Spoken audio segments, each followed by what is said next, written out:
Welcome back, everybody, into Bill's Chat. I am Josh McCarty. With me tonight, as always, is Luka. Luka, I know you're a little bit sad. The preseason is over. It's your favorite time of year, and you hate to see it go. It's the worst time of the year. It Mhm. really is. And I know that's a lot of people won't like hearing that, but it's the tease that you just don't want to deal with. It's like, just get Mhm. me through this, get me to the real thing. Like, it's the thing you have to go through. We got to learn who's going to make it or break it, all that kind of fun jazz, whatever.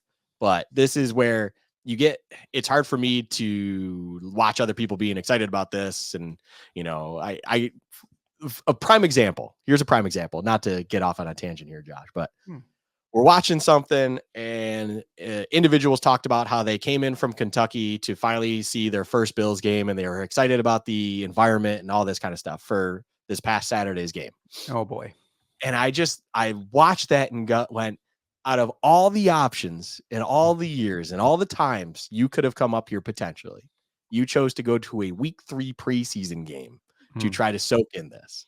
As Good say. someone like myself who has the opinions on preseason that I do, I kind of called it out, in my living room kind of deal, just like, what in the world? And my wife, as what if that's the only thing they could make work because of work or whatever. And she was trying to kind of be the bright side of this, and I was just like, you have a point. It's a Mhm. valid argument to make. I get that, but good lord, if you want to experience something, just try to make it work when it's best. Like, I'm not saying you have to go to a Chiefs game, right? Because Right. cost is probably expensive, and it's got to be a prime time slot, which would, travel wise, if you're from out of town, it's not optimal, things like that. But week 1 for the Cardinals, another 1 o'clock game when we're playing the Titans, whatever it is, it's like you're probably going to have a better experience at that time. That seems like a more appropriate time to do that. But hey, whatever. I'm glad we're done with it now. No more preseason games to worry about whatsoever. Roster cut downs around the corner, and we will get to the real stuff really soon. If you're somebody that tracks preseason scores and record, I got you covered. The Bills lost to the Carolina Panthers 31-26 and finished the preseason with a record of 1-2. I say that tongue in cheek because I know everybody out there gets the idea that preseason results don't matter.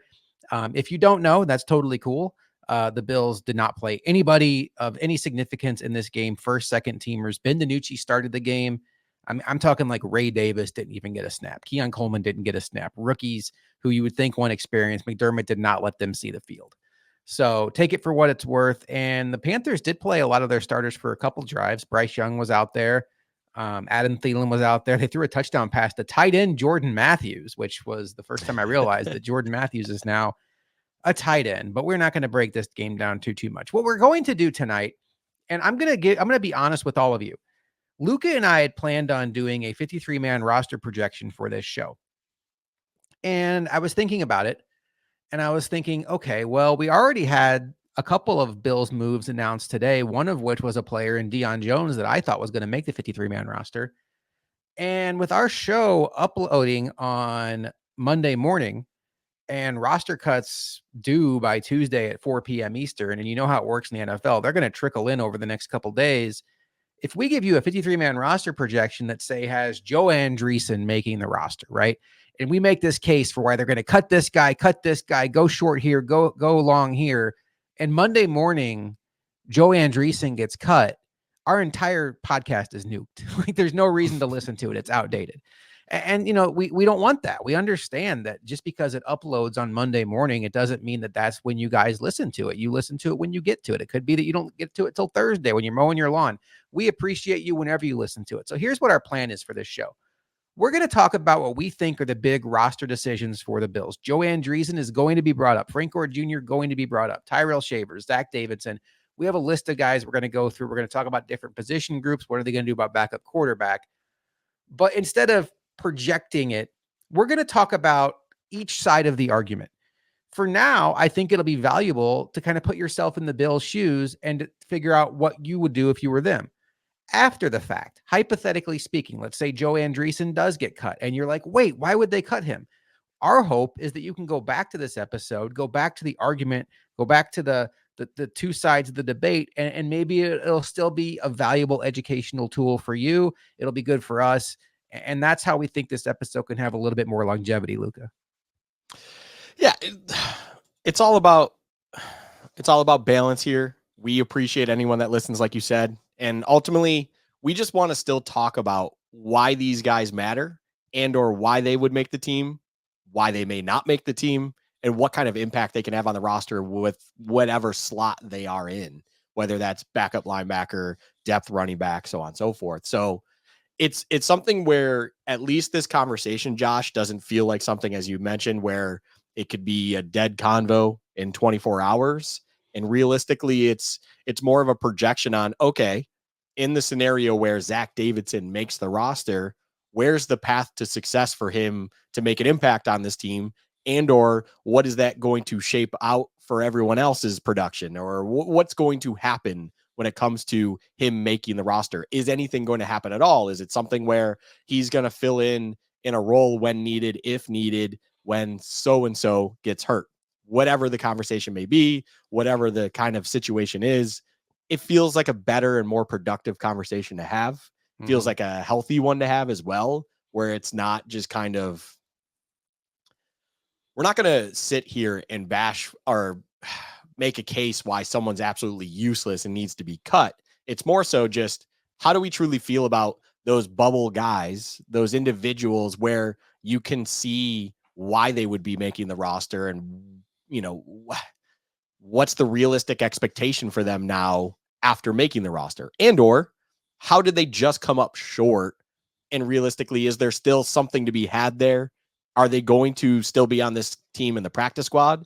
There's a lot to still be discussed there, where it's not going to be dead conversation in 2-3 days. But then on top of it, overall, it's just a better conversation to have, because there's a ton of content. There's a ton of people out there, whether it's in the X/Twitter space, whether it's on YouTube, wherever you consume your content, there's a lot of roster projection content out there. And we just want to have a little bit more of an open table, kind of go back to what I would call our roots of our podcast, where it's just, we're two guys at a bar talking about a few guys. I mean, I had a conversation with a starter at a golf course on Saturday about Joe Andreessen, and it's going to be probably a very similar conversation like I just had with that starter on what we like, why would he make the roster, what would potentially hold him back, and then what could happen with him, and so on and so forth. You had a conversation with a starter? No.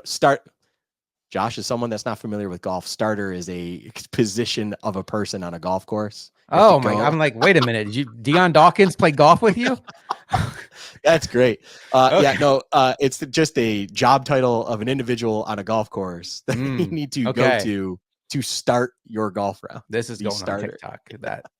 I have a feeling that was very embarrassing for me, because I'm sitting there thinking, how was this left out of the hour-long conversation that we had before this show started, where we were talking about anything and everything but you talking to a Bills starter about Joe Andreessen's future? And why are you talking to a Bills starter, getting one conversation with them and wasting it on Joe Andreessen? Especially when my tea time was at 12:30 in the afternoon. Yeah, like, shouldn't he have been at the game? Wait, Josh Allen was excused from the game, which, by the way, in case you didn't realize, Josh, and I don't mean to like transition into this by making light of it, Josh Allen had a death in the family. His grandfather died, and that's why he was excused from the game. Yeah. Okay. Speaking of Josh Allen, one of the biggest factors that could date this podcast pretty quickly, if we did a 53-man roster projection, is the long list of injuries the Bills are dealing with. And that includes Mitch Trubisky. And the path the Bills could go with backup quarterback right now, Luka, is one, they could just ride it out with Mitch Trubisky and figure that maybe he's like 80% week 1, 90%, but on the off chance they need him to play, he can just get him out of a game. That's fine. But the other thing they could do is they could IR him short term. Now, I want to get this out of the way real quick. There's two ways to get a player to IR without having to end their season right now. You're allowed to put 2 players on IR before you cut down to 53 with the idea that they are going to return. Anybody else you put on IR, their season is done before the 53-man cut. This is a new rule this year. I would expect this happens with Matt Milano. Prior to Tuesday at 4 p.m., the Bills are going to put Matt Milano on IR with the ability to return later in this year. That's one of the Bills' spots. The Bills could do the same thing with Mitch Trubisky, and there goes the second spot. Hypothetically speaking, if the Bills decided they also wanted to put Quentin Morris on IR, they actually have to carry him to the initial 53-man roster, and then they can put him on IR. And that's where you will see a scenario where the Bills will cut a player that's making very little guaranteed money, like Reed Ferguson, with the old stay in the parking lot Reed. And you cut him temporarily just to get Quentin Morris to your roster. And then you put Quentin Morris on IR, and then you re-sign Reed Ferguson. So just that's a little bit of housekeeping. Let's talk about backup quarterback. If the Bills decide, because it's not a conversation if Mitch Trubisky can start the season. He's the backup quarterback. We're good to go. Good enough, I guess. If Mitch Trubisky has to go on short-term IR, the Bills have already cut Anthony Brown. He was the guy they picked up last week. Ben DiNucci did not play well. I'm not even going to pull his stats. He did not play well in the preseason game. That's to be expected. As Luka said, he's a guy that UFL teams have given up on. I think that the Bills are going to be in a situation where, one, they're scouring the waiver wire. A very popular name out there is Kyle Allen. He knows the system. PJ Walker is a name I brought up last week because he has experience with Joe Brady. You could look at somebody that has experience starting like a Zach Wilson or a Mike White, who are projected to be released this week. Either way, no matter, there's no perfect answer, because even if you go with a Zach Wilson or a Mike White, they're going to have so little experience in the system by the time week one gets here. There's no perfect answer. Luka, I threw a wild scenario out on Twitter earlier, and I want to run it by you. Let's say Trubisky goes on short-term IR. And let's say that the Bills look around the landscape and they're like, the best we can do is Ben DiNucci, PJ Walker. I think Kyle Allen's probably a little too good for this idea. The best we can do is somebody like that. I think the Bills in that scenario should only carry one quarterback on their active roster. Let me explain. The Bills under Sean McDermott have always carried three quarterbacks on their roster in totality, two on the active roster and then one on the practice squad. In this scenario, I would advocate that the Bills carry one quarterback on their active roster and two on the practice squad. And then for the first 4 or 5 games until Trubisky is ready to go, that quarterback or the other quarterback gets called up for the game. So if Josh Allen tweaks his knee in warm-up, you still have a Ben DiNucci or a PJ Walker or whoever to come in and play for you. And the idea is that whether it's Ben DiNucci, PJ Walker, whoever, no team is going to want to add them to their active roster. And if a team like Miami, who plays the Bills week 2, decides they want to be jerks, I used another word offline, and sign the Bills backup quarterback and Ben DiNucci, that's why you have the second one there. And he comes up and he's the backup for that game. To me, Luka, the risk is minimal because I don't think there's a world where somebody's going to steal both of your backup quarterbacks who are not really rosterable to begin with. And the gain is you get an extra roster spot for one of the players we're going to talk about tonight. It's an intriguing strategy. And I mean that because it's kind of, I don't know if this has ever been done before. One time, real quick, Dallas did it with Dak Prescott and had Cooper Rush on their practice squad. If you want to believe in curses, Dak Prescott left that game at halftime. The serious injury. Cooper Rush. Is that when he destroyed his bottom of it? Oh, okay. Wow. Yeah, and then Cooper Rush had to be the quarterback for a while. Yeah. So if you think you're playing with fire, the one example of this is maybe they were. Okay. So it's happened once before, so there is precedent, but overall, exposing quarterbacks on your roster in general to the rest of the league is something that kind of doesn't sit exactly well with me. Your point is very valid. Realistically, are PJ Walker and Ben DiNucci desirable assets at all? No.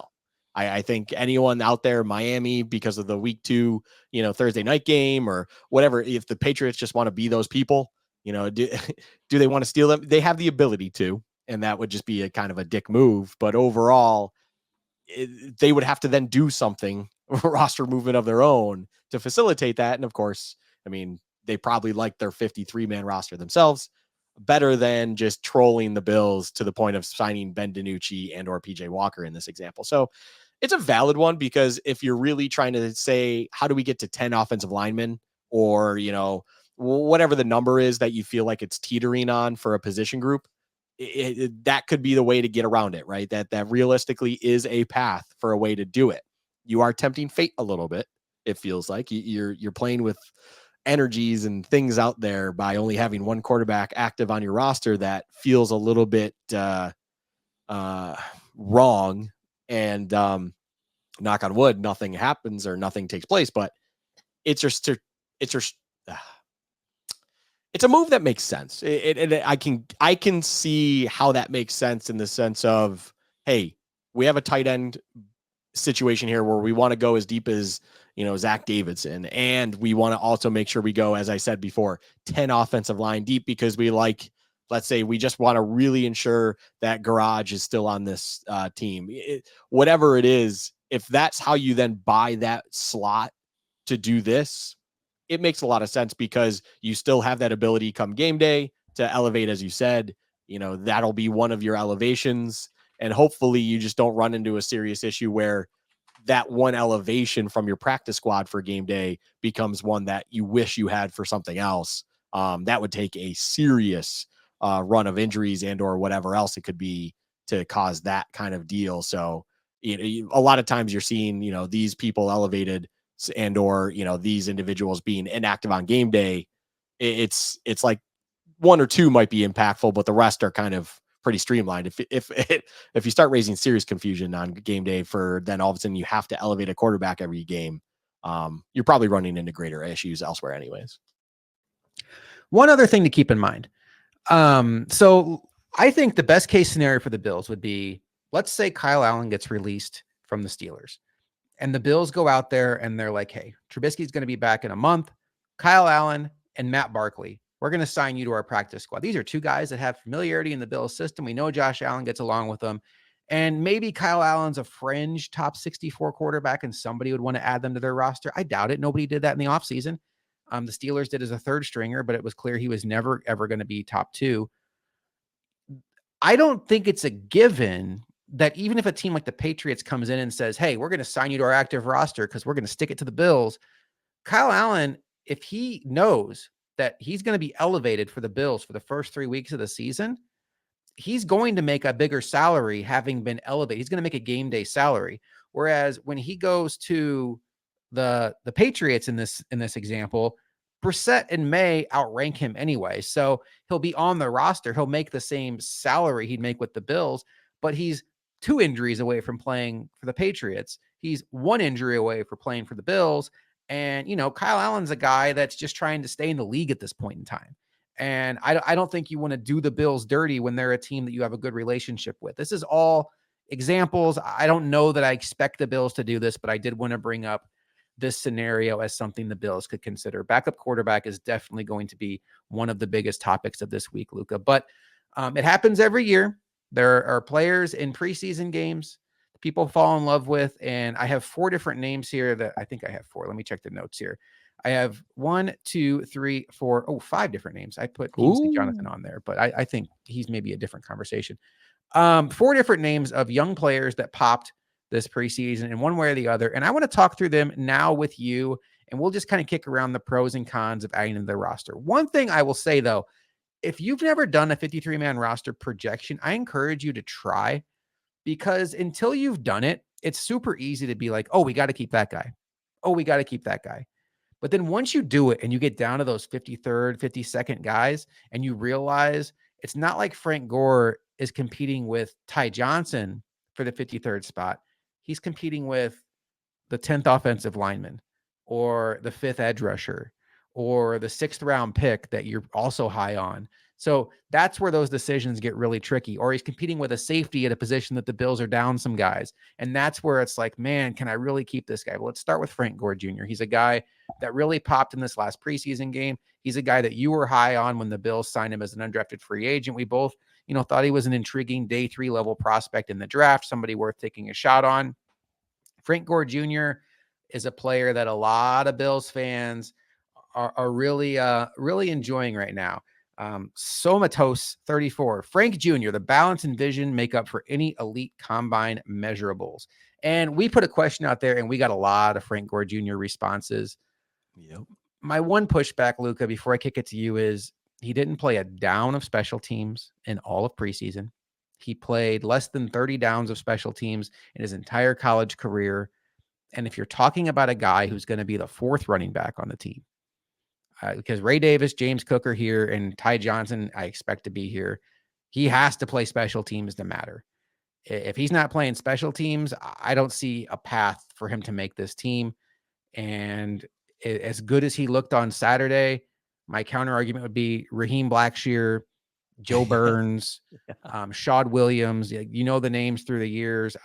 I hope he has a wonderful career, but a performance on Saturday in that environment is not enough to move me enough to think we have to clear the way for him to make the team.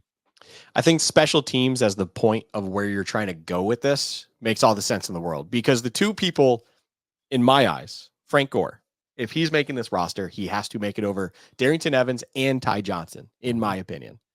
Those two individuals, both being Evans and Johnson, do provide in special teams. They've both put it on tape. They've both experienced it. They are returners in their own right. They can play special teams. As you mentioned, Frank Gore Jr. is not a guy who does that. It's not something he's ever been asked to do, really. It's just not his wheelhouse. That is something that we know with this coaching staff, with this front office, that they clearly value. They evaluate a player from all three phases of the game. Obviously, it's two phases if you're, defensive and or offensive. You're not playing offense and defense. That's something that hasn't happened for a long time other than random people in college. So it's just one of those things where, okay, you're a depth running back. Darrington Evans, if we're keeping him along, it's because we also know that in a pinch, in a game, if he has to be active, he can be that returner for us as well. It's why a guy like, as we talk about Daquan Hardy, the value in him being on the 53 and or also being active on game days is he's not just simply a depth corner. He can play nickel boundary and he can be a returner for you. You have to be versatile if you're one of these depth pieces, because those are the kinds of guys that could have to step up in multiple roles depending on what happens both in a game or throughout the week, regardless, because of, say, someone picked up an injury, a small knock during practice, whatever it might be. So Frank Gore just doesn't have that versatility to his game right now in the sense of where he can be played, that it's ultimately going to hold him back. And yes, I think his performance in the week 3 preseason game was nice to see. It's also one where I think also NFL teams outside of the Bills still value that individual. If you're a depth running back or skill position in general, you should be good at a couple things. And I can see Frank Gore being the kind. He went through the draft undrafted. He signed with the Bills. There's a reason for it. Whatever the reason is, it's not like we were sitting there and we know, but I can feel confident-ish that if you were to let him go at roster cutdown time, you should be able to bring a guy like him back on the practice squad and let him still sit there if you still feel good about him. That is the kind of player he is, and that's fine. The Blackshears and all those other players that you mentioned, eventually they found a house elsewhere because someone either ran into a positional issue, like Blackshear went to the Panthers eventually because they were having a running back crisis, and that was someone on their radar, clearly. Things like that, where that could happen for Frank Gore as well. But for the Bills in this, I don't see how he ultimately got there above Evans and Ty Johnson to get that kind of third spot in my eyes that he absolutely needed to do. And it's primarily just because of the limitations in his game and in what he's capable of. And it's not like you looked at him and you're like, holy crap, we really did get, the kid of a Hall of Famer here and we can't cut him. It's like, no, he looked like a good player overall. Like, it's not like he's anything horrible, but realistically, he didn't make enough of a shock to anyone that it's like, yeah, you have to let him stay on the 53 because he's gone as soon as you let him go. If the Bills wanted to keep Frank Gore Jr., I think a couple of dominoes would have to fall. One, I think Marquez Valdez-Scantling would have to probably start the year on injured reserve. And that would mean that KJ Hamler would then have a path to making the team as not only your deep threat, but also as a kick returner. Although I'm getting the vibe that no matter what happens with Marquez Valdez-Scantling, that Mac Hollins might be the guy in the Gabe Davis role where you just are running deep every play, taking guys with you. I'm getting that vibe. And then on top of everything I just said, then you'd have to believe that Frank Gore Jr. is a better prospect or a better player than Ty Johnson. So if you can get there, then he can make the team. I will say this. You would make that move if Frank Gore Jr. was a good pass protector. Mm-hmm. The problem is he's not. The Bills right now in their running back room lack a good pass protector. That's not Ray Davis. It's not James Cook. It's not Ty Johnson. It's not Frank Gore. None of these guys have that reputation. Maybe Frank Gore showed them something in the summer that we have not been privy to, and maybe that is a deciding factor. In my opinion, this is a pretty easy decision. Frank Gore is going to be cut. I will say the good news, Luka. There's a lot of good running backs out there. You just mentioned, we were talking beforehand, Michael Carter, a former fourth round pick, is like not even a thought to make the Cardinals roster. And that's a guy that has name value in this league. I don't think that there's going to be a line of teams eager to go pick up Frank Gore, who was undrafted. So they all passed on him in April, who doesn't play special teams. What's the incentive for them to add him to their roster? Now, he might decide he'd rather go to the Broncos practice squad or something like that. But I do think practice squad is his future, and I think very much he could wind up on the Bills practice squad. So I think we're sharing a brain there. A cool story. I'd love to be wrong on this. I'd love to find out that Frank Gore wowed the Bills so much they just can't let him go. But I feel like I've seen this enough in the NFL with running backs that teams kind of know what they're looking at. And we've seen a lot of running backs shine in that last preseason game. Tyrell Shavers, Luka, he's a popular name. He's had a great spring. And in a lot of ways, he was the breath of fresh air in the wide receiver conversation during those days where Marquez Valdez-Scantling wasn't getting run with the first team or was dropping passes.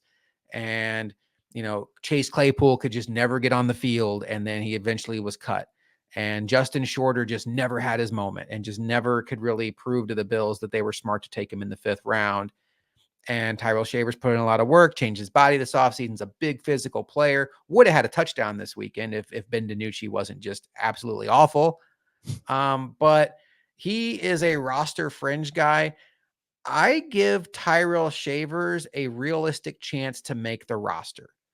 What I will say is it's a 2-part conversation. One, are the Bills willing to keep 6 wide receivers? That's important for him. If they aren't willing to keep 6 wide receivers, I think he's boxed out by Keon Coleman, Khalil Shakir, Mac Hollins, and Curtis Samuel for sure. Those guys are 4 locks. And I still believe that if he's healthy, Marquez Valdez-Scantling is that 5th guy. And at that point, I think Tyrell Shavers gets cut, and I think ultimately winds up back on the practice squad. I don't think there'll be a long line of people out there to get him also. But I could see if they keep 6, especially with a couple of the injuries right now, with the turf toe to Curtis Samuel and the issue right now with Marquez Valdez-Scantling. I believe it's a hamstring injury. I could see them keeping 6 just to protect themselves. And in my mind, that 6th guy is and would be Tyrell Shavers. What say you about Tyrell Shavers' chances? I think the only other name you didn't mention in that conversation is KJ Hamler. Mm-hmm. And that's where I really don't know where he stands individually. KJ Hamler, that is. I feel like they want to make him work. They want KJ Hamler to be something. It makes a lot of sense why, there's a lot of pop to the way he runs. He clearly feels, the reason that he was in what you would see in Denver, I should say, it's the same thing. It's almost like KJ Hamler they brought in because they didn't get what they wanted out of Deontay Hardy. And now it's like, okay, let's just try to find another guy similar athletic wise and see if we can like a lot what he has. And it's just not, I don't think it's not that it's not working out. I just think it's not working out in the way they had absolutely hoped when they signed him. I think he was signed part of a future contract, if I recall correctly. So, that was clearly the thought on him. I think the 4 you call out are spot on. Of course, they're absolute locks: Keon, Curtis, Khalil, and Mac. Those guys are, of course, locks. I think MVS is what we would consider to be a lock. He's someone, though, that could also be an individual, as we keep mentioning, because of his injury. Maybe he's not available for the first couple weeks, whatever it might be. McDermott, as I believe you had mentioned offline before we started recording, he's still tracking, or he believes that him and Curtis are still tracking for week 1. It's in a couple weeks here. We'll see how it goes. That is the only way Tyrell Shavers makes the roster. And even then, I actually believe he's still just on the outside. I think the KJ Hamler dynamic, it's similar to the conversation we just had about Frank Gore. KJ Hamler just offers you something a little bit more. If you're going to go 6 deep, he can provide you a lot of different things in special teams, of course. And you're not utilizing Tyrell Shavers in that way. For what it's worth, Tyrell Shavers at least brings up the conversation a lot more than Justin Shorter, Andy Isabella, and so on and so forth behind. Tyrell Shavers is your only guy where you really do raise the question, is this someone that should make it? But I kind of have flashbacks to Isaiah Hodgins in this situation where it's like, I don't get the vibe that the Bills staff feel like he ultimately deserves the roster spot, in the sense of you watch him still playing into the fourth quarter of preseason games. And a general rule of thumb I have is, and although look, it's well documented how much preseason I watch, if I know someone is out there during the fourth quarter of a preseason game, something that I really am not trying to watch myself, there's probably a reason for it. And unfortunately for him, I think he doesn't, again, do enough to really make you feel like you need to keep him. And again, as you had just said, it's not like I think people are going to be lining up to get Tyrell Shavers. Now, the Giants claimed Isaiah Hodgins, and he turned out to be a serviceable wide receiver for them. Great for the Giants and great for Isaiah Hodgins. It worked out in the end for him. It's not like we're going to instantly. I don't think the Bills regret the Isaiah Hodgins situation, and I don't think they would be regretting it if it worked out for Tyrell Shavers as well.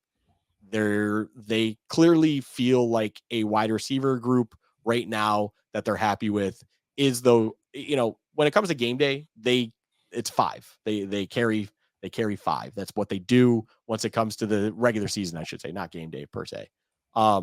They've always done it that way. I don't see them changing it for that matter. And the only person that they would change that for is KJ Hamler, only because of the returner aspect of everything. I think KJ Hamler would be active on the roster because he is the primary returner and he won the job there, if that's the case. Yeah. He's not the 6th receiver active on the 53-man roster. I don't believe that would be why. So unfortunately, I don't share a brain on Shavers. I don't also quite see what everyone else wants to love to see. I will just put it that way. I think he's okay. It's just, I don't know. Tyrell Shavers and me just don't get along, apparently. No personal reason why.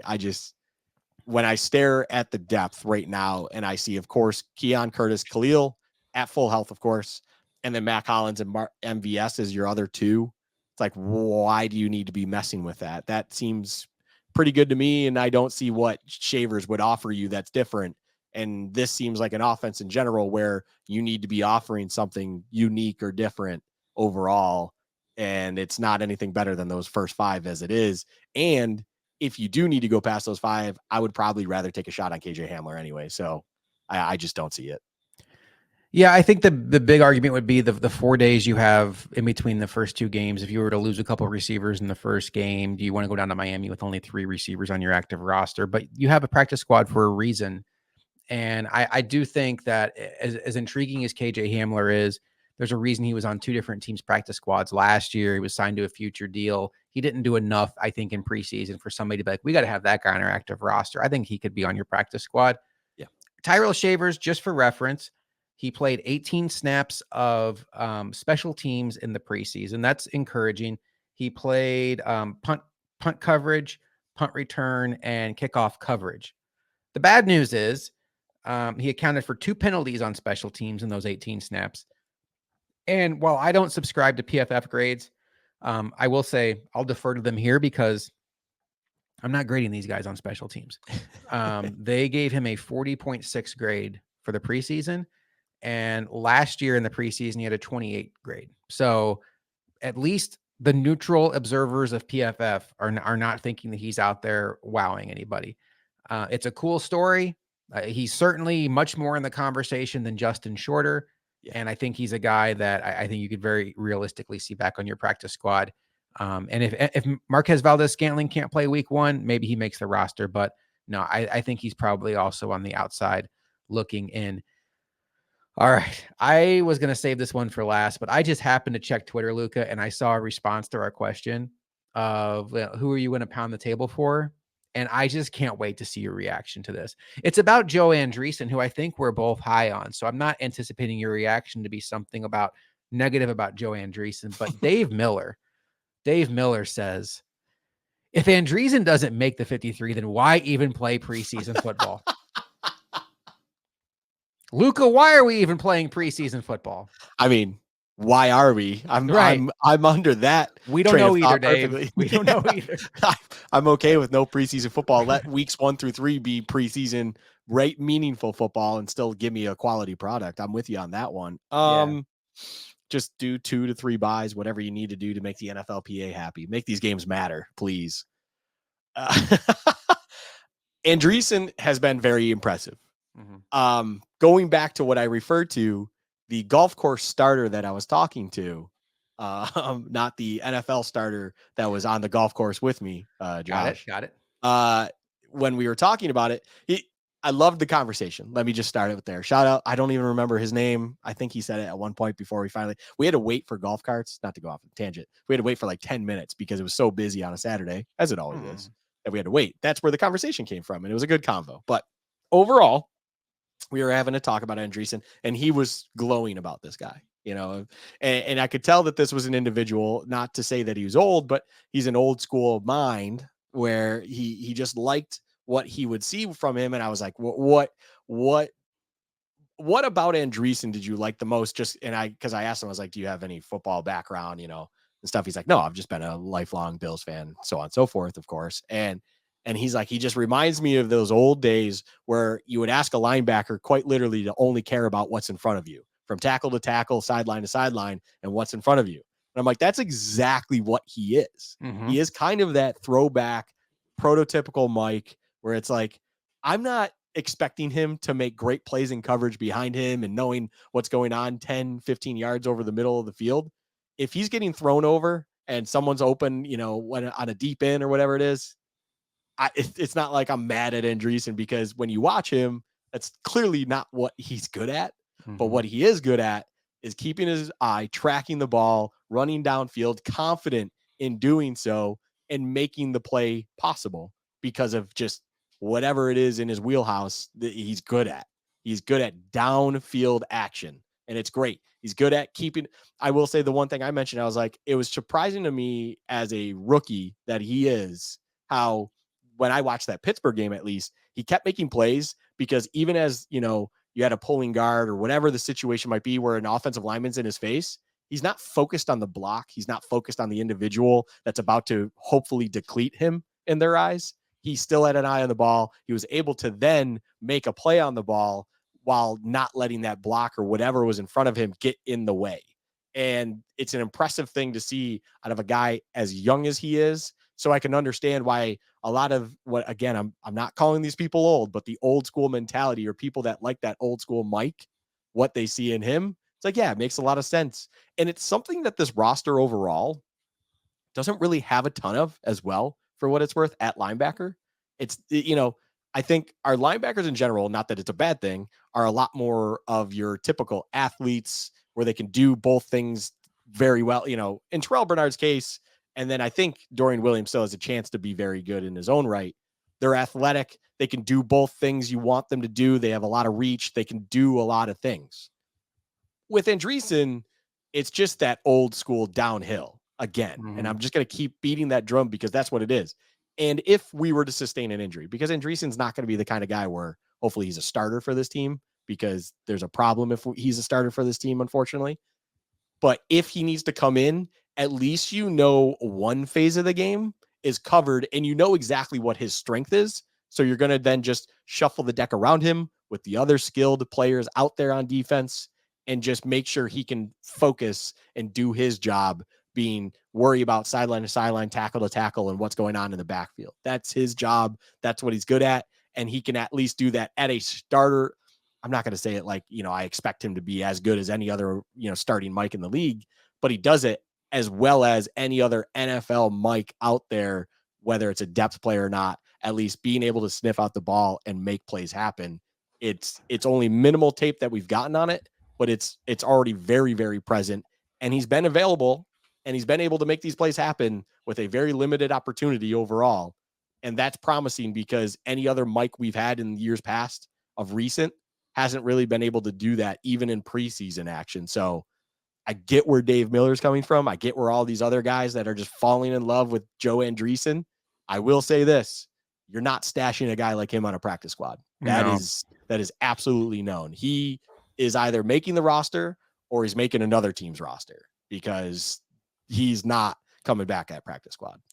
Deion Jones getting released today, Sunday, makes me feel better that Andreessen's going to make the roster, because the other two primary backups outside of the rookie Aloficio are hurt. Spector and Morrow have not been active. They haven't been playing. So I feel like Deion Jones getting cut, it's potentially the Bills did him a solid and said, hey, we'd like to have you back on the practice squad, but we're going to give you as much of a runway as possible to get on somewhere else because you've been a good soldier. Maybe, or maybe they just knew for sure they didn't want him. But I think that opens the door for Andreessen. It's also worth noting that he played 28 snaps of special teams in the preseason. And, again, grades for what they're worth. He got almost a 60 grade from PFF, which is passable.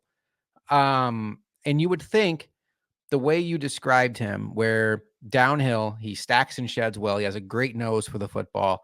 He keeps himself alive in the play. And undrafted rookie, you have to keep all this in perspective. Yeah. You think that would translate very well to special teams, likes the physicality, doesn't shy away from it, gets off of his blocks, does a good job keeping himself alive. I do think that he has the athleticism to become an efficient pass coverage linebacker.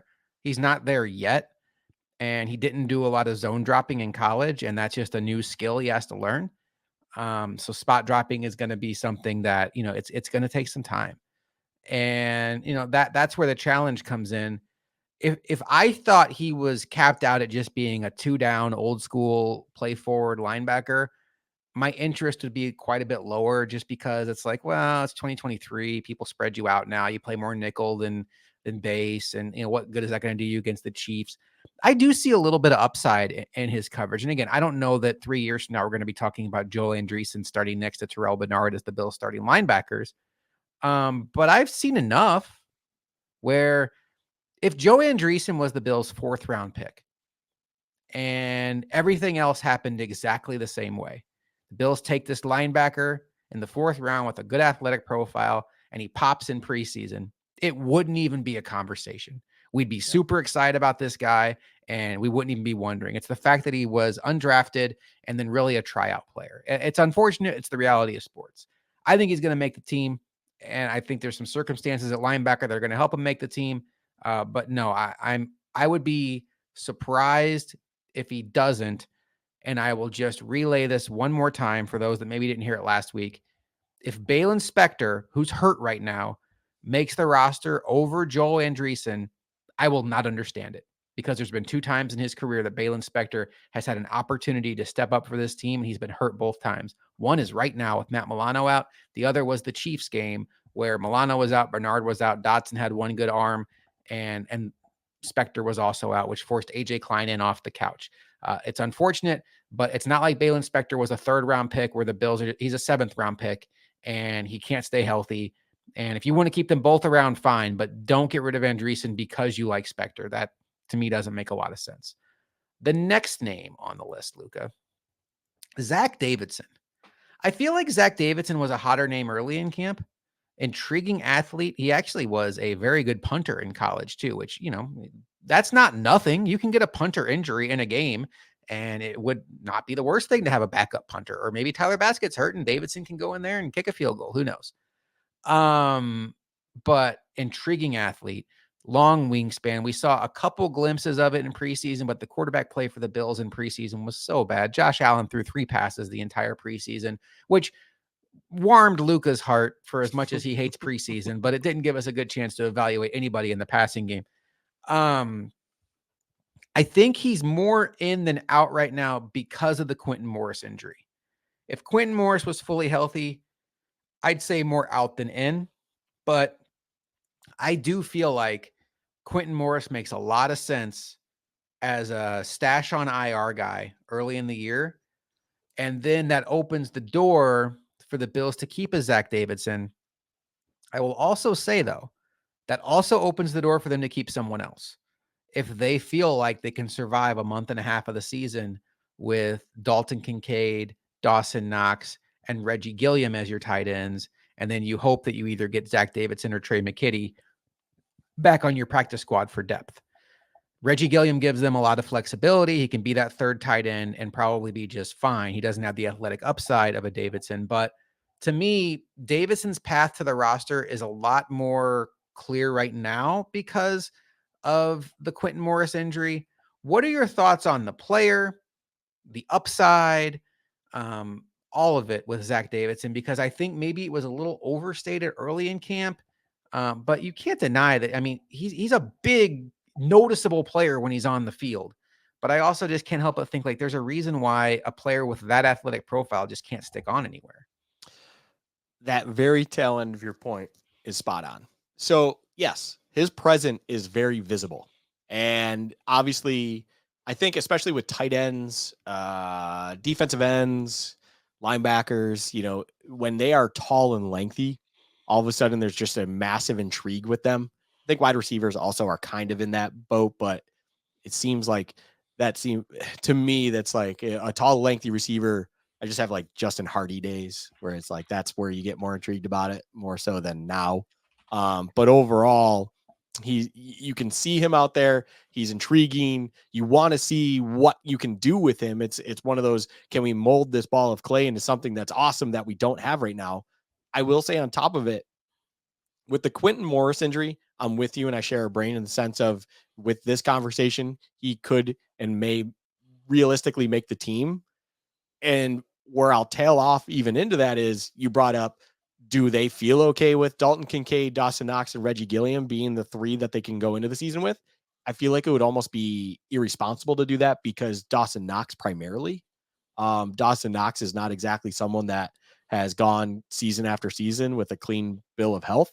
He's run into a couple major injury issues. I guess major might be strong. Significant injury issues. They weren't major to the sense where he missed seasons, but he missed notable time with each one. So, he even caught, what was it, a 2-point conversion or even a touchdown with a broken hand. But regardless, it's just, I don't think they can realistically get away with just those three individuals at tight end. They're going to need that guy. If Quentin Morris was healthy, I don't think this would even be a conversation. And that's where I'll kind of finish this point. As intriguing, as fascinating as it might be with this new guy who's pretty big and, it's like, what can he do for this offense in Zach Davidson? If Quentin Morris was healthy, I don't think we're having this conversation. I don't think that he's done anything realistically that has me even thinking like, what he offers something significantly different than Quentin Morris that I would love to see.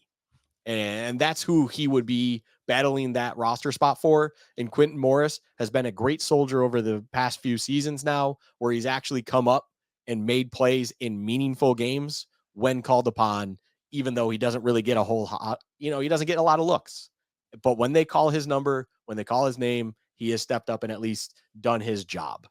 And that's what you kind of need out of that third tight end. That's what you need out of that guy in that slot. So overall, I don't see, and on top of it all, Zach Davidson should be a guy that if you were to cut him, you should feel pretty good that you're going to be able to sign him back on your practice squad.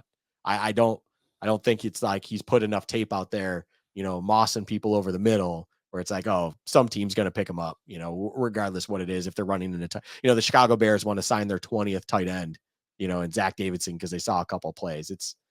I think he can be stashed on the practice squad for now and just evaluate it if Quentin Morris was healthy. Quentin Morris being hurt, there's your avenue to making the roster, at least early out the gates. You've mentioned he could be an individual that they kind of put on IR and make Zach Davidson that third/fourth tight end, being that Reggie Gilliam can be in that conversation as well. So I can see it, and that's okay. But I like, in my own mind, and kind of, I just want to bring up the point of, I truly do believe this. If Morris was 100% healthy, I don't even think Zach Davidson would be a conversation. He would be a guy that I would expect to see on the cut line, and he would be then a guy I would expect to be re-signed to the practice squad after he clears waivers because no one's lining up for an individual like him. So I'm with you there. I think Quentin Morris is good enough where he could be somebody's tight end too on a team that didn't have Dawson Knox and Dalton Kincaid. I do wonder though, if the Bills decide to keep 5 wide receivers, could it come down to a 6th wide receiver in Tyrell Shavers, who's 6'6", or Zach Davidson, who's 6'6", and they just look at it as like pass catcher? Maybe that's what it comes down to. But I look at it and I'm thinking, okay, you're talking about a 3rd tight end. The alpha in that group is clearly Dalton Kincaid. If Dalton Kincaid were to go down with some sort of long-term injury, Dawson Knox has been a productive starter in this league, and he's going to take the lion's share of the snaps. So I don't know what Zach Davidson, who projects to me as kind of a Y, a flex tight end, like a Mike Gesicki type, where you line him up as like a big slot. I don't know that he's going to do a lot of inline blocking for you. That's not really his game. Is that what you want in your 3rd tight end? I think it sounds cool. It makes for great training camp highlights. But when your 3rd tight end comes on the field on game day, it's for heavy packages. It's for goal line. It's for stuff that I think Trey McKitty would be better at, honestly. It's more for a Bills team that wants their identity to be able to run the ball. And then what role is Zach Davidson really providing there? So for all of that, I think I'm talking myself out of Zach Davidson as a roster candidate, unless for whatever reason, the Quentin Morris injury is way worse than we know. And I still think maybe at that point, maybe Trey McKitty is more appealing to them as another tight end, or they could just go with the 3 tight ends, assuming that they view Gilliam in that way. Really quick, let's talk about Kingsley Jonathan. To me, he's a player that's absolutely NFL caliber. He's a player that should be on an NFL roster. And he's a player that if he gets cut, I would expect him to be a Chicago Bear the very next day because Eric Washington is down there. The problem for Kingsley Jonathan is there are some names ahead of him. There's Greg Rousseau, AJ Epinesa, Von Miller, and the draft pick in Solomon, has played very well. None of those guys are getting cut. So it comes down to, and I'm forget Smoot. Yeah, I was 5. going to say Dwayne Smoot. Yeah, Dwayne Smoot's not getting cut either. 5 guys are not getting cut. So then it comes down to, can you keep 6 defensive ends? That's heavy. Mm-hmm. But I think the Bills could do it, Luka. I really do. I think you could keep 10 defensive linemen, make 4 of them defensive tackles. That's where you have Ed Oliver, Johnson, Daquan Jones, and then the rookie Carter. And then for your defensive ends, you have a couple guys in Rousseau and Smoot who could kick inside and rush from the inside on passing downs if need be, so they can help out there. I just feel like Kingsley Jonathan is like the perfect example of he's one of your 53 best players. He's somebody that can help you out on game day. And I don't think that the Bills are going to look at him and think that it's justifiable to cut him just because they have too many good pass rushers. This is a team that in one point in time drafted Greg Rousseau and Boogie Basham in back-to-back rounds because they prioritized edge rushers so much. A year after they took AJ Epinesa with their first draft pick, and then the following offseason, they gave a bank load of money to Von Miller. They're not going to let a good edge out the door. Maybe they don't view him the same way I do. I don't think he's like a future star in this league. But I think you could make the argument that if it's a big passing down, that Kingsley Jonathan could give you more than AJ Epinesa. And that's just my opinion. I'm a big AJ Epinesa guy. What do you think about Kingsley Jonathan's chances of sticking around? Wide receiver, cornerback, defensive end, and offensive line. Those are the 4 positions where you can absolutely justify that extra guy going there because they're very, very important positions where a lot of big opportunity or big roles are needed in order to achieve success in this league. And honestly, in my opinion, defensive end is probably number 1 on that list because realistically, defensive end has a lot of different things that it needs to achieve in this league. And especially when you run 4 down like the Bills do, primarily, you need them to be efficient in both the run and pass rush game. And overall, what we have right now at edge, you have Vaughn and Javon Solomon for that matter, that I'm not looking for to do anything in the run game whatsoever. So now you need reliable guys in that sense where AJ Epinesa, I'm not going to say that's the best part of his game. I think he's still a good edge, but overall, I mean, of course, Rousseau would be probably our best edge when it comes to run defense in general. Dwayne Smoot seems to be a pretty good warrior in that world as well. Mm-hmm. But then outside of that, we're, one injury there. What are you doing on game days potentially? Or if a tweak happens in midweek, who else are you going to call up? I think Kingsley Jonathan has shown, at least to this team, that he can be a good edge presence, primarily in the run game. But then overall, he can still provide a little bit of a pass rush in his own right. That I'm with you in the mindset of, if there was a position when you look across the board, when it wide receiver, corner, I mean, even just all of them, linebacker, throw it in there, whatever it might be. If there was one where you go that extra, offensive line go to 10, defensive end go to 6, defensive tackle go to 5, or interior defensive line, I should say, go to 5. I think defensive end's the one that you can really look at and justify that Kingsley Jonathan spot. I think to go to Eli Anku to have 5 interior defensive linemen, I don't buy it. To go to wide receiver, we already talked about it, where you're going into that KJ Hamler, Tyrell Shavers situation. Is that realistically going to move the needle the most for you, especially week in, week out for this regular season? Linebacker, I don't see it as well. I think they're pretty much set where they're going to be in that world as well when it comes to you're going at 4 to 5. And so it's like, I think the reason Kingsley Jonathan makes this roster, Josh, is because he has a track record of showing that he can provide to this team on game days themselves. But then also that extra spot for another position just really doesn't exist elsewhere, at least over the value, as you put it, of him being one of the 53 best players on this roster. So with all of that wrapped up with a pretty little bow, Kingsley Jonathan does feel like that justifiable roster make of, we'll call it a positional reach, but I don't think you can have too many, pass rushers, defensive ends, defensive line in general overall, but you're not going extra on the interior defensive line here, like I mentioned. So yeah, if we're going 60 ends, one, I can absolutely go with that. I think that's great. Defensive ends are very important week in, week out. But then 2, he himself is better than all the other bubble alternatives when it comes to that last 1 or 2 spots on this roster. Yeah, I think we're together there. I think a lot of the guys we've talked about tonight just have that feel of preseason flavor of the month. Like we've been there with Blackshear. We were there last year with Isabella. There was an Isaiah Hodgins phase where it looked like we got burned on that one, and then he kind of fizzled out in New York.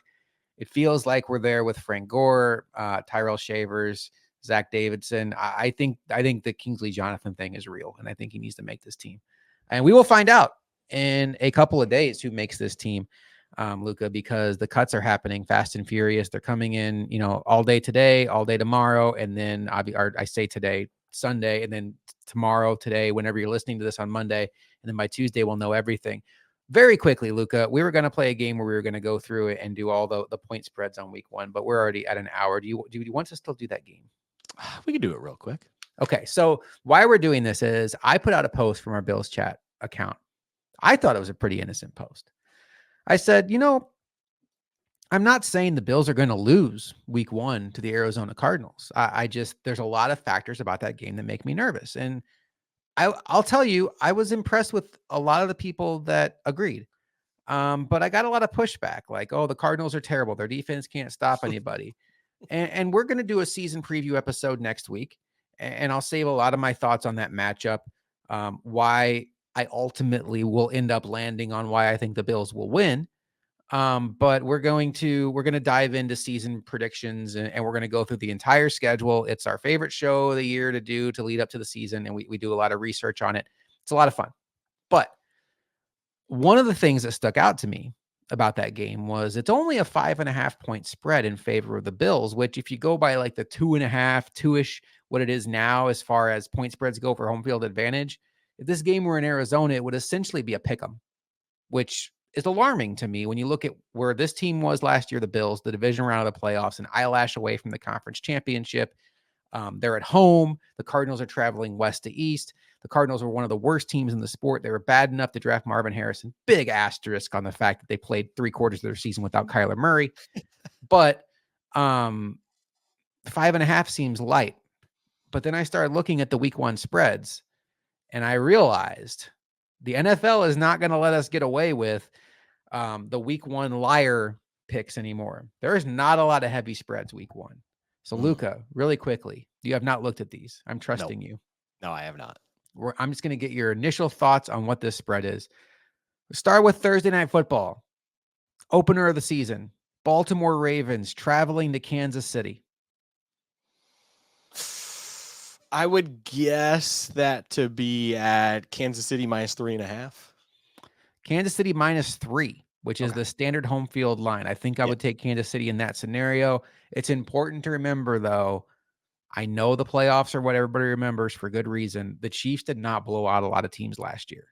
No, they're actually traditionally pretty bad against the spread overall. Mm-hmm. Like compared to their results and obviously how dominant they've been. I mean, it's all perspective. They still cover, over 50%, but not as much as you would think.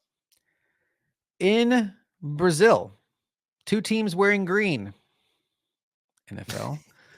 The Philadelphia Eagles and the Green Bay Packers, a neutral site, which all that means is does not impact the spread. What are your thoughts?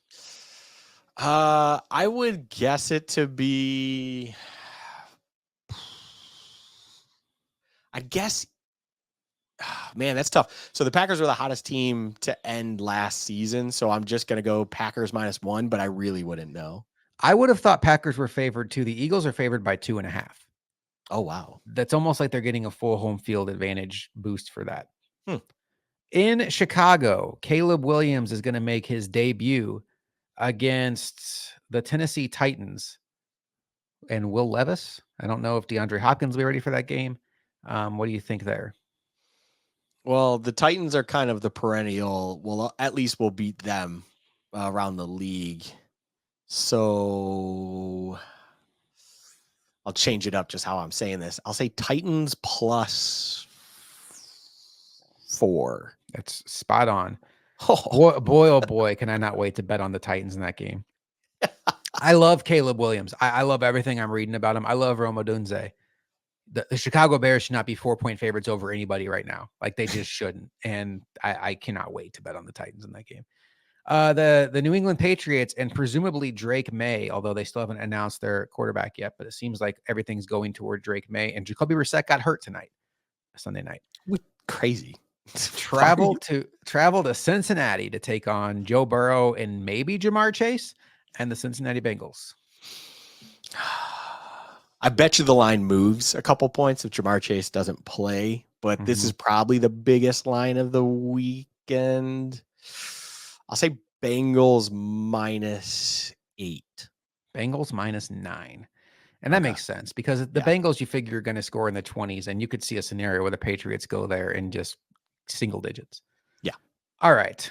We talked about Bills Cardinals +5.5 or -5.5 for the Bills. Fun game in the AFC South. 2 young quarterbacks, CJ Stroud and the Houston Texans with his new wide receiver, Stephon Diggs. Ever heard of him? Travel to Indianapolis to take on Anthony Richardson and the Indianapolis Colts, Luka. I mean, the Texans are going to be favored in this game. I'll switch it up, though. Colts +2. Right there. Colts +1.5. Okay. Which is basically they're telling you to pick whoever you think is going to win. Yeah. So, yeah, that makes sense. Colts, they lost their last game of the season last year against the Texans, cost them a playoff spot, and that should be a fun game. Miami Dolphins at home, 4 days before they play the Bills, welcome in a Jacksonville Jaguars team that had a very interesting offseason, and they're looking to get the bad taste out of their mouth from last season after being one of the hype teams from last year. What's the spread on that game? Dolphins -6. I would have been right there with you. I thought it would be close to a touchdown. This is one of those where I was like, man, they're not giving you anything week 1. 3.5. Wow. I mean, doesn't that just feel like that's one of those games that you're gonna get CBS highlights coming in fast and furious, like Dolphins score again, Dolphins score again. Now, Like, wait, how are the Jags stopping that speed, especially as it's all healthy? don't you know they've cloned Tyson Campbell this offseason? Oh, They have 3 of him now. oh, Um, okay. let's see. We have Kirk Cousins making his Falcons debut against Russell Wilson, Oh boy. presumably, and the Pittsburgh. Sure seems like it's going to be Russell Wilson, by the way, Yeah. not Yeah. not Fields. Against Russell Wilson and the Pittsburgh Steelers, those opening day Steelers. You love to talk about Luka, but Russell Wilson. I'll be betting on Steelers. Fun fact. Mm-hmm. I do it every year. Although I got burnt last year pretty bad. But overall, I'll go. I mean, it's going to be Falcons favored. How much, though? I'll say Falcons -1.5. Falcons -3. Wow. Pittsburgh. If you're giving me the Steelers with a hook, yeah. Yeah. Mike Tomlin. Come on. Yeah. But there's some buzz around Atlanta, even though it sounds like Kirk Cousins already won. Buzz can buzz its way all the way out of Pittsburgh. Steelers are going to win that game straight up. You're giving me a field goal on top of it. It could be a lock. Kirk Cousins coming off of a blown Achilles. What could possibly go wrong? All right. This one was interesting to me. New Orleans Saints at home taking on Bryce Young and the Carolina Panthers. Okay. So the Saints are always generally in Vegas, one of the more favorable home spots. I've always noticed they generally get 1 or 2 more points than they should. And then the Panthers, you really don't know what's up. I'll say Saints are favored. It's a divisional game, so I won't go anything greater than 4. So let's say Saints -3.5. Saints -4. You're right there. For some reason, I just believe the Saints are going to be terrible, but they're playing a team that's probably also going to be terrible. Must be nice to be an AFC South team or an NFC South team. And it's divisional, Josh. Like you can't go more than 3-4. Like you just can't. And then on top of it, I mean, the Panthers, like, okay, I could see Bryce Young taking a step forward, and yet they're still awful. Like that is a realistic world. They did trade Brian Burns, who may have actually gone to a worse team. Hard to do. Poor Dabes. Speaking of Dabes, the New York Giants open up at home. Hopefully it goes better than last year's home tilt with the Cowboys, where they lost 40-0. That was one of my locks too. Against JJ McCarthy, scratch that, Sam Darnold and the Minnesota Vikings, potentially without Jordan Addison. We'll have to wait and see on that suspension. So the Vikings are low-key one of my teams that we talked about it offline. I believe they could be one of the worst teams, even though they have the best receiver in football. I'll honestly say, so this is probably a pick 'em. I can't imagine this is more than 2 points, but I'll say Vikings -1 only because I think the Giants the offseason hard knocks painted them in such a bad light. Yeah. Giants +1. Okay. So spot at home against Sam Darnold. Yeah.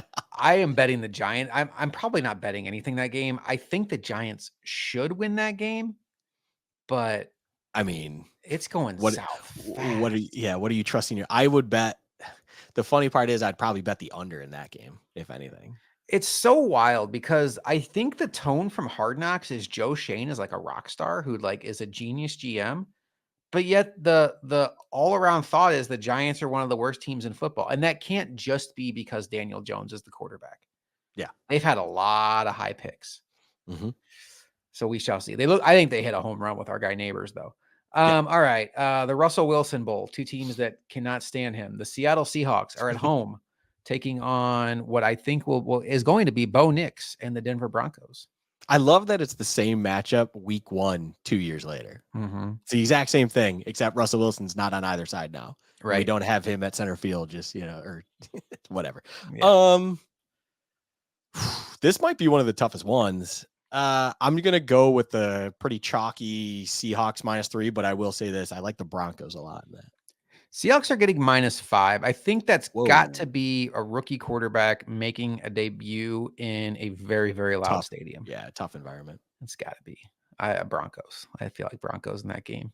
I will say I did have a preseason game on today, Broncos Cardinals, just because I wanted to get a little bit of that content in me. And I laughed at the comment where Sean Payton apparently has been having loud music, like a classic college football move, is Yeah, having Bo Nix practice with loud music to get ready for I don't even know what they call it. Is it Lumen Field now? I Whatever it guess is. so. It's Yeah, still Quest it's Field to me. hilarious. Well, you remember that scene from when Russell Wilson went back there? He's screaming at guys on the sidelines, shout out, runner, pass, defense. Yeah. It's like, this is not high school, buddy. Yeah. That's not what we do in the big leagues. All right. The Los Angeles Chargers kick off the Jim Harbaugh era against the Antonio Pierce Las Vegas Raiders. That game is in Los Angeles, but I would expect it to be about 60% Raiders fans. Luka, what do you think about that one? Oh, I expect it to be 80% Raider fans. There is a question in Herbert being healthy still. Yes, I think. Yeah, but I think he's probably going to be good to Is go. he trending now? Okay. Yeah. I will say Chargers -2. Chargers -3.5. Okay. Wow. Okay. I don't really have a strong opinion on that game. Give me the Raiders. I want to believe the Chargers are going to be better with Harbaugh, but I also feel like maybe internally this is like a 2-year plan. And that's why they went with Joe Alt over the sexy wide receiver. And they're kind of content to take their medicine this year and make a run next year. I believe that's an under game first and foremost because the most noteworthy players in that game are all edge players. Yeah, and it's two coaches that want to run the hell out of the ball. Yeah, give me the under. But yeah, I don't know. Harbaugh does have a kind of track record where he brings instant success. So it will be intriguing with no receiving options how he can do that. Over under 42.5. What do you think the over under is on Bills Cardinals? It's probably pretty high. 49.5. 48. It's the third highest on the week. Yeah. I mean, not to spoil next week's episode, but I think we share thoughts. I don't think we get to the end result in the same way, but I think we share thoughts overall on how we feel that game will shake out. The Cleveland Browns and presumably Deshaun Watson, but I have a sneaky suspicion it could be Jameis Winston. Take on the Dallas Cowboys. That game is in Cleveland. Dallas is going to be without a couple of important players. Deron Bland went down today and is going to be out for a while. Who knows what's going on with CeeDee Lamb? What do you think about this one? I will say the line is too small, way too short. And I'll say it's Cleveland. It's in Cleveland, right? You said? Yeah. I'll say Cleveland -2.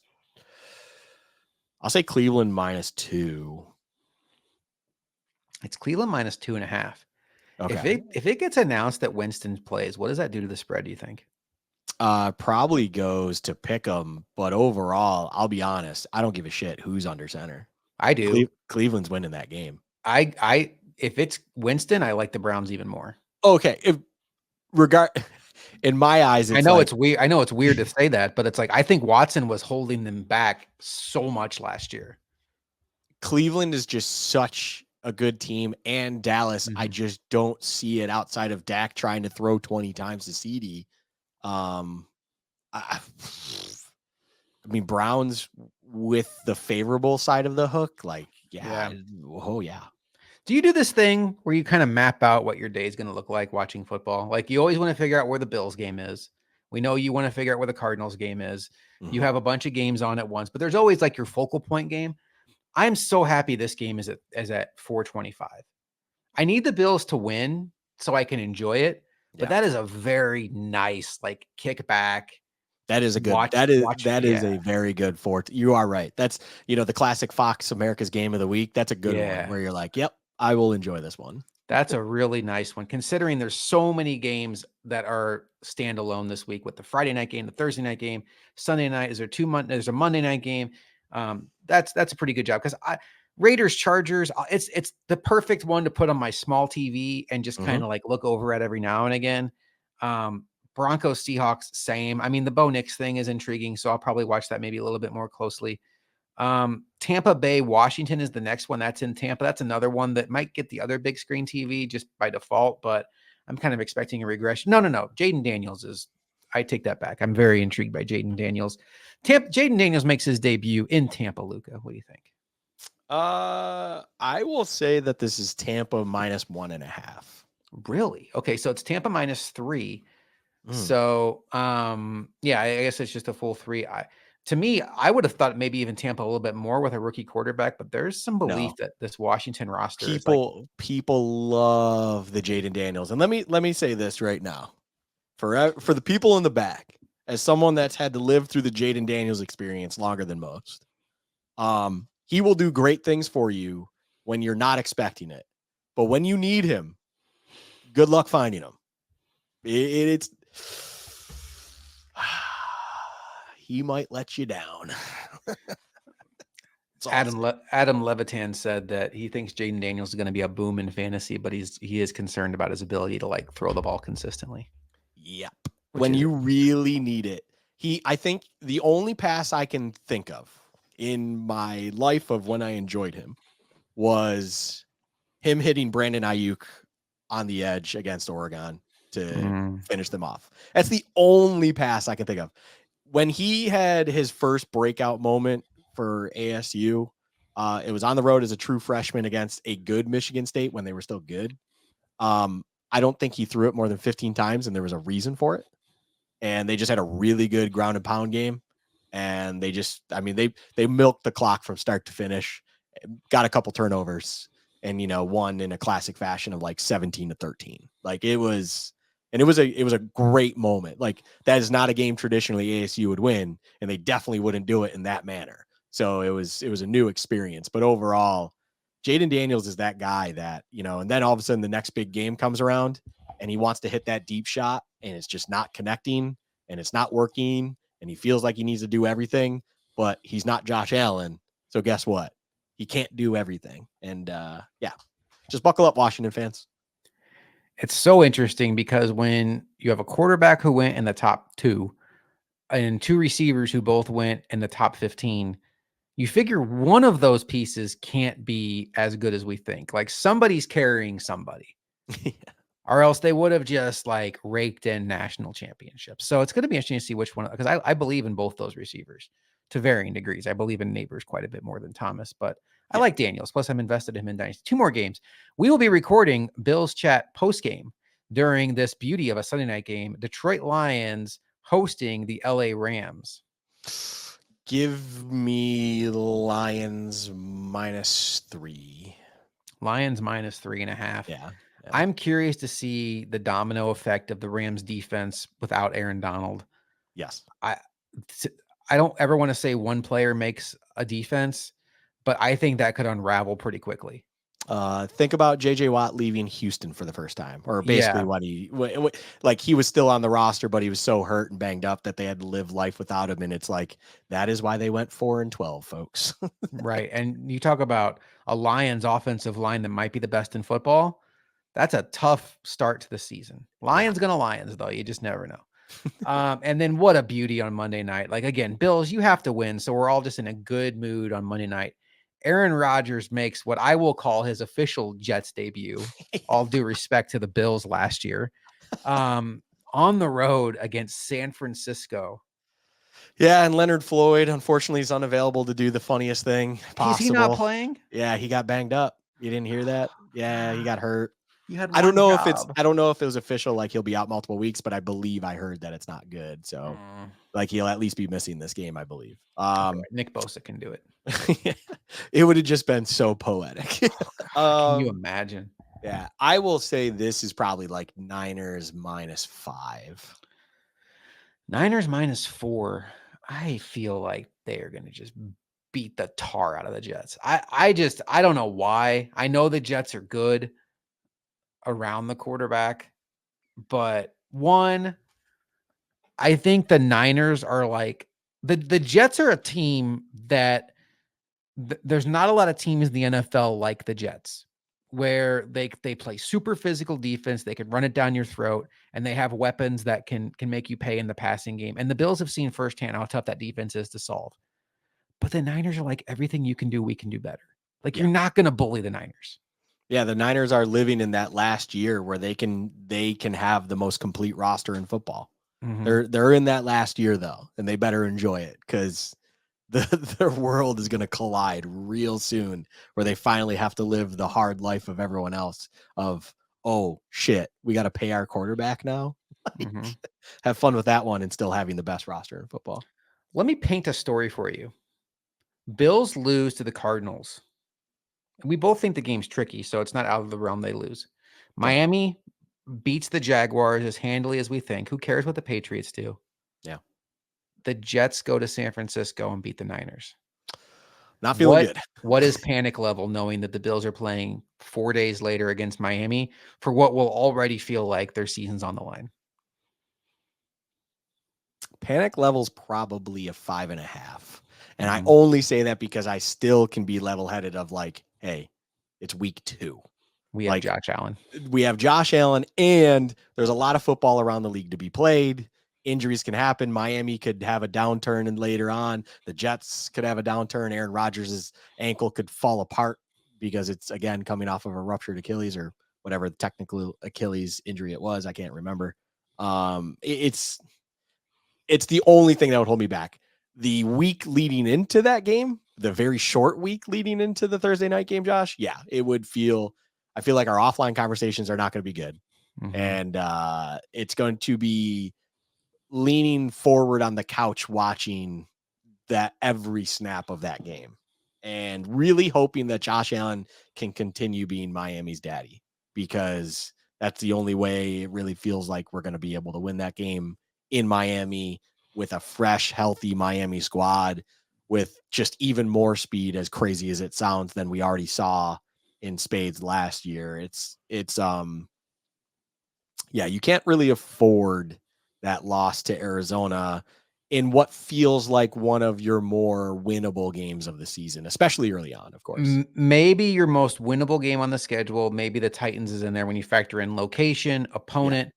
I think the week 1 thing evens the odds a little bit. Yeah.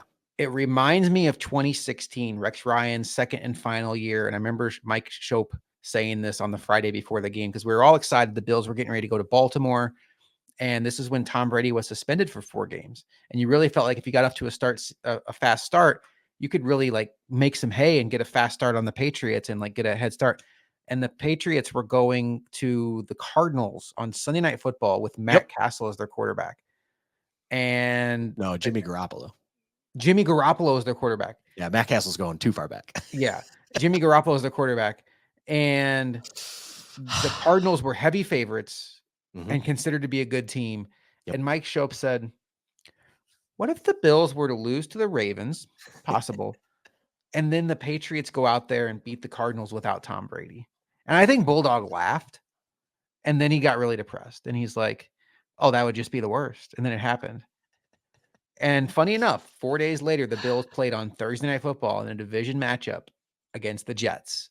And they lost that game too. That's the one where Sammy Watkins was hurt, and Tyrod Taylor got hurt, and everything was. Yeah, I mean that it was 2016. I think you said 2017. Not to correct, like 2016, 2016. Rex's second. Yeah. Okay, you did say that. Yeah. So yeah, as someone that unfortunately lives in that space a little too close, I'll never forget kind of that feeling. Right, the Ravens Bills game happens, and you're just like, okay, massive letdown, massive disappointment. Then you go into the Sunday night game, and it's like, well, at least the Cardinals are going to come through for me, and do me a double here, and also beat the Jimmy Garoppolo Patriots. Not only, and this is, by the way, the first meaningful game after I smashed my phone thanks to a Luke Kuechly pick six in the NFC Championship earlier that calendar year. So there's a lot going That's why on. we thought the Cardinals were good. That was Yes, Carson because they Palmer. were very good. And for whatever reason, Jimmy Garoppolo decided to find that old Rob Gronkowski guy a couple times. And Rob Gronkowski decided to be a guy. And the Cardinals decided not to show up, really. I mean, look, the Patriots turned out to still be a pretty good team. Mhm. Like, we didn't know for sure, but it's like, it's not like the Cardinals didn't play great. It was just like, holy shit, this Patriots team actually might not be bad. And oh my God, this Jimmy Garoppolo guy we didn't really know about, he might be someone. And yeah, it was just a massive letdown and disappointment overall. One of the worst Sundays I can recall, where from start to finish, it just let me down, let everyone down a lot. And yeah, don't entertain that idea, folks. Don't Two think about weeks it. later, the Cardinals came to Buffalo in what we all thought was going to be a Bills funeral without Sammy Watkins. They had already fired Greg Roman, and the Bills beat the Cardinals randomly, at which point we were like, okay, maybe the Cardinals are going to be that team that we just can't count on. And the Bills started a 4-game winning streak, including going to New England the next week and beating them. Jacoby Brissett started that game. Yeah, the Cardinals died literally from injuries that year. That was Tyrann Mathieu was playing with like every bone in his body. He was like Jordan Poyer. Like it was just like, oh no, like, and everything went wrong in that game being there. The only highlight, that was, it was a pretty forgettable game overall, from memory. The only thing I actually ironically remember from being there is Patrick Peterson one-hand interception right in front of me. And that was a pretty cool thing to see in person, to be honest. Oh, I remember in front, and Rex even got excited about it. Rex went over and like that was incredible. That was filthy. I know that was against my team, but I'm a defensive guy. Yeah, like Tyrod threw like that beautiful moonshot. Yeah. And Patrick Peterson, one hand, two toes, just like, oh, okay. Yeah, this guy's still a beast. Yeah, that's why you don't throw against Pat Pete in his prime. But yeah, that was a pretty forgettable game overall. And let's not live in that reality of fearing the worst. Let's beat the Cardinals week 1 and enjoy the Niners destroying the Jets. Let's do that. Yes. And hey, if the Jaguars want to do us a solid and go to Miami and win, all the better. Yeah, that'd be great. Although I'm not going to hold my breath for that one. I'll just say that. No, I'm not either. There was something else I was going to tell you, but now I think I'm just going to cue up the end of the show because I can't remember. And it was like a total ADHD moment where it had nothing to do with what we were talking about. So on that moment, if I think of it, I'll bring it up next week.